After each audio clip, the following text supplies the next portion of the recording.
It's painfully obvious why men love the idea of a submissive woman. Submissive, per its definition, is ready to conform to the authority or will of others.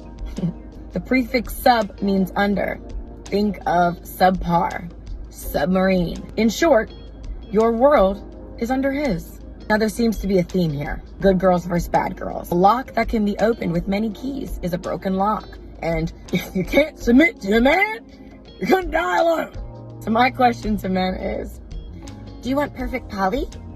A puppet? A prisoner? Or a partner who has no problem overtly challenging you? When I was a kid, I used to ask my mom about Satan. And I used to ask her, why is Satan doing this? Why did he do this? Why did he tempt Eve? Why is he tempting everyone to turn away from God and be destroyed? Why? The logic my mom used to tell me was, it's because Satan's going down and he wants to take everyone else down with him. And that was what I believed for the longest time. And there is some truth to that.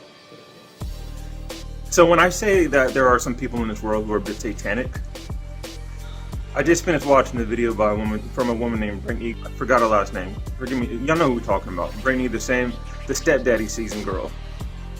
She's talking about submissive women. Obviously, that's a hot button with me because I think women should be submissive according to what the scriptures say. And I'm talking about Christian women. Obviously, if you're not Christian, you don't believe in the Bible, then this isn't for you. You're obviously going to look down on everyone here, and it makes sense. You don't believe in God. But if you call yourself Christian, it's in the scriptures. She says, oh, well, if you're submitting is because you're subpar, and I can't help but say or think to myself that it's a bit satanic for her to do this or to convince women. Because a lot of women who, especially Christians who haven't read the Bible for themselves, they don't know any better. And it is partly their fault. They should know better. They should go to the scriptures and see what the scriptures say for themselves. But until then, they are susceptible to being tempted by people like this Brittany person. And I think to what my mother used to say, why are they doing this? Why is she doing this? Why am I doing this? Because Brittany's a rebel. I'm a rebel too. I rebel against this world. But for me, there's a benefit to my rebellion.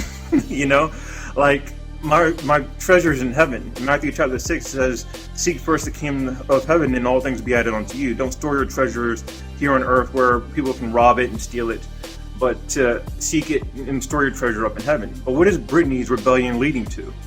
Stepdaddies? Just something to think about, her mission. When we talk about women's mission, or, when I tell women, hey, husbands are to love and honor their wives as the gospel tells us to do, but wives are to submit to their husband, and men's supposed to be the head of the household. When I say that, it's because I'm trying to help women be more godly, to actually submit, just like we submit to Christ. There's a lot of things in scriptures that I didn't like when I read the scriptures, but if I call myself a Christian, I'm submitting to Christ as my authority, and if you call yourself a Christian woman, scriptures say that, and I know that this world is twisting our mind to thinking that submission is a horrible thing and it's weak, but it's not. It takes a lot of strength and power to be a wife. All right.